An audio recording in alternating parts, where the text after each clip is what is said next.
Heto na mga kabibig ang ating latest trending news. Para yatang effective itong bagong strategy ni Attorney Nicholas Kaufman para mapawalang bisa si Pangulong Rodrigo Roa Duterte at mapauwi sa Pilipinas.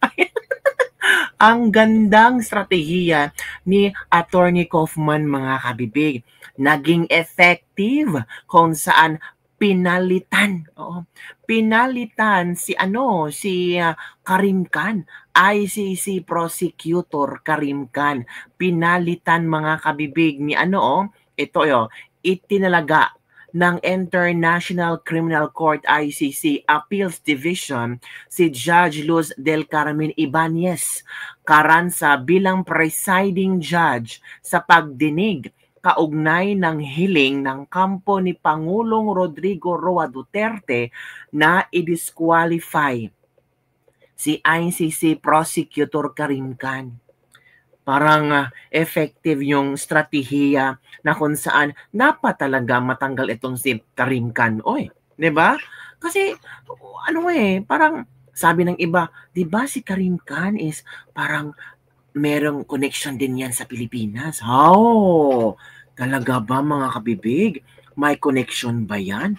Naku, nakakatakot naman pag may connection eh. Parang nasa nabayaran ba? Or di kaya nakakuha ng sobre. Ay, ano ba naman yan mga kabibig, di ba? This came after Duterte's legal counsel, led by Nicholas Kaufman mga kabibig, asked for the removal of Khan. Anong rason? Sa kanyang involvement pala in drug-related cases sa Pilipinas. Hala ka! Meron pala yung hokos-pokos na nangyari si Khan. Kahiya naman yun, Khan. May mga hokos-pokos ka pala sa Pilipinas pa rin. Oo nga, dapat lang talagang ma-withdraw yan si Khan na yan. Masikaran ba? Sipain Khan. Sipain Khan ito. Kasi napaka-unfair naman na siya ang nilitis kay Pangulong Duterte. Well, in fact, itong si Karim Khan pala kabibig, may involvement in drug-related cases sa Pilipinas. So, mas mabuti pa na tanggalin yan kasi magbibigay yan ng impartiality in the ongoing investigation into Duterte's anti-drug campaign. Dapat lang. Nakakahiya, no? ICC Chief Prosecutors ka pero may something ka pala tungkol sa drogas sa Pilipinas. Kaya ito kabibig ha, napakagandang balita nito. Knowing ito kabibig ha, another good news to. Ito na ha. Ito na. Nagpadala ang kampo ni dating Pangulong Rodrigo Roa Duterte ng kanilang mungkahi sa International Criminal Court pre-trial chamber tungkol sa pagtakbo ng pagdinig para sa confirmation of charges laban sa kanya.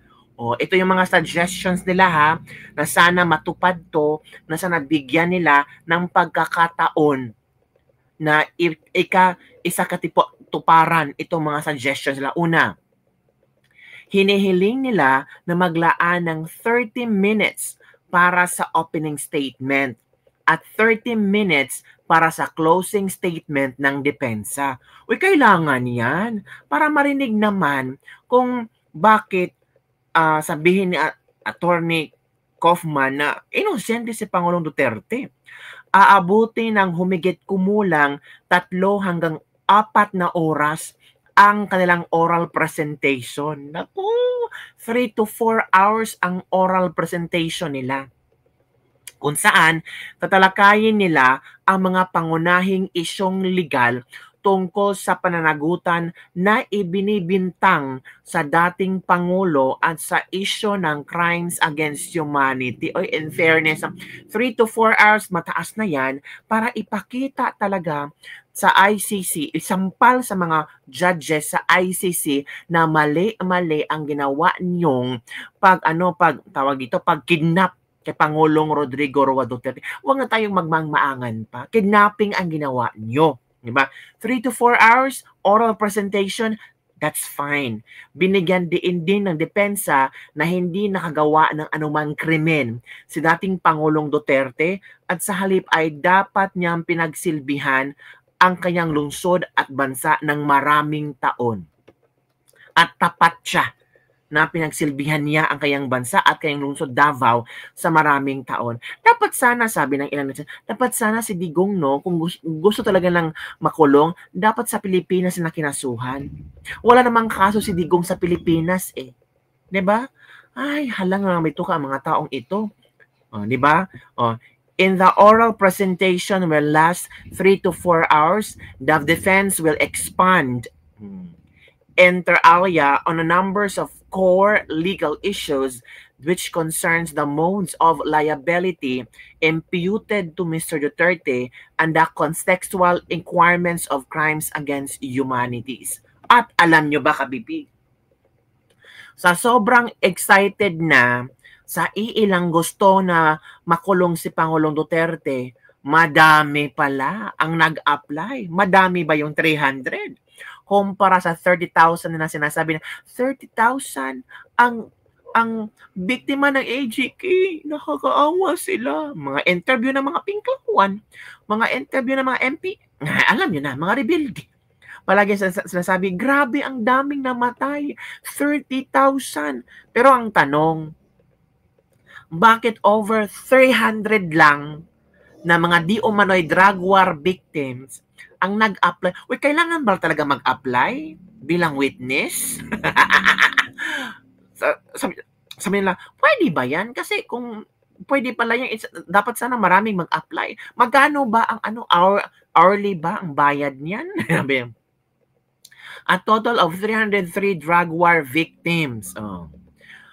So, to participate in the pre-trial proceedings. Wow, itong mga taong ito, ewan ko.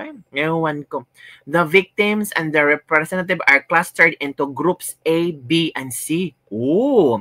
They were asked to submit their application by August 3 to meet the August 20, A and B, and 27, C, deadline set by the pre-trial chamber 1 for transmission from the registry. The VPRS verified that the applicants have met the following criteria. Ito pala yung criteria, ha? Criteria para maging witness ka. Una, their identity as natural persons is established. So, dapat na natural, hindi AI. Nakakatawa. Sunod. They suffered harm. Ha? Paano? They suffered harm. So, pwede akong gawa na istorya. Oo, grabe yung panahon ng Duterte. Sinaktan ako. Dito, lahat ng katawan ko bugbog. Maganon. Medical legal kailangan niya. The harm suffered is a result of crimes Mr. Duterte is charged with. Uy, grabe. So, kung yung mga pasa-pasa mo, si Digong ang may kagagawan. Hala, grabe. Uy, grabe naman kayo. Hala, mahiya naman kayo. Uy. Diba? Hala, uy na. Ito yung, mga kabibig, ito yung requirements na nabasa ko ito sa GMA News Online. Ito yung requirements para makapasa ka bilang 300 drug war victims. Ang unang requirements, dapat natural person ka, hindi ka robot. Pangalawa, you suffered harm. Pangatlo, yung suffered harm mo, yung mga pasa-pasa mo, yung mga naramdaman mong sakit, ay dapat resulta yan sa ginawang krimen ni Duterte. Uy, grabe, shocking. Yun lang ang tatlong requirements para pumasa bilang drug war victim. Kalerke. Ay, nako. The VPRS also included a small selection of quotes from the Group C applications that are not being transmitted to ensure their narratives and are conveyed to the judges. Ooh. Ay, nako. ICC spokesperson Fadi El Abdallah earlier said that the hearing on the confirmation of charges against Duterte for the alleged murder as crime against humanity could only last up to 3 days. 3 days lang daw yung trial ni Digong. The prosecutors will be presenting certain amount of evidence on which he intends to rely for the purpose of confirmation of charges, and in which the defense can actually be presenting counter evidence. And also the lawyers presenting the victims will be able to make their observations. Not all witnesses are victims. Actually, most of the witnesses are not victims. O, paano yan? And not all victims are witnesses. Actually, a very limited number of victims would be called to be witness, and normally, most of the victims will be presented by a lawyer. Ganon? In a very few instances, the judges allowed one or two of the victims to come in person and tell their stories, but they are not there to accuse someone. They are there to present their point of view, their observations, and their stories to the judges. The accusations is done by the prosecutors, and the witnesses are called by the parties, either the prosecution or the defense. Sana, no? Sana matanong ito sa depensa ni na Pangulong Duterte para magkaalaman na, para mabisto-bisto ba kung gawa-gawa lang ba ang yung kadadramahan niyo o hindi. Diba? Pero nagtataka siya, sabi niyo, not all witnesses are victims. Actually, most of the witnesses are not victims, and not all the victims are witnesses. Actually, a very limited number of victims would be called to be a witness, and normally, most of the victims will be presented by a lawyer. So lawyer na lang. So lawyer ang pupunta doon, magpipresenta sa kanilang biktima, tapos sasabihin, ito yung statement ng biktima. Wala. Sana na mabigyan depensa sina Attorney Kaufman na matanong itong mga witnesses para magisa talaga. Para malaman natin kung nagsasabi ba ng katotohanan or hindi. Kasi yung iba-iba kasi. Gawa-gawa lang, sabi ng iba. Gawa-gawa naman yung ibang di ba? Konti lang, 300. Di ba? 37. Di ba? Hala. Nako po. Ano sa palagay niyong kabibig? Nako. Do you think na guluhan ako eh? Not all witnesses are victims, and not all victims are witnesses. Hala. Ito ha. May naalala akong video ni VP Sara noon. Panoorin natin ha. Panoorin natin ang video ni VP Sara tungkol sa mga ICC witness. Sige, panoorin natin. Ito ha. I think ito yun. It's very serious accusation, and it should be answered clearly kung ano ba talaga ang nangyari, and kung sa tingin ni alias Rene na dapat siya ay mag-file din ng kaso, ay dapat gawin niya din yun para nasasabi niya yung totoo sa loob ng korte, at nakakasagot din ng maayos yung mga akusado sa loob din ng korte. Nabasa ko na yung affidavit niya bago pa man siya lumabas publicly, yung facts. Pero baka nakalagay doon na nakasama niya ang mga witnesses ko ng ICC doon sa isang bahay saan siya pinatira. Is that a reason for concern po na allegedly tanim ebidensya, tanim testigo, tapos meron siyang mga nakasama rin na mga testigo na dadalhin dito sa ICC na posibleng tanim testigo rin? Oh, yes. Of course. Oo. In fact, sinabihan ko din ng lawyer ni President Duterte na meron nga ang gano'n na statement yung witness against Pastor Kibuloy na ngayon ay nagsasabi na hindi totoo yung mga sinabi niya. Sinabi niya na nakasama niya sa tindahan mga witnesses ng ICC.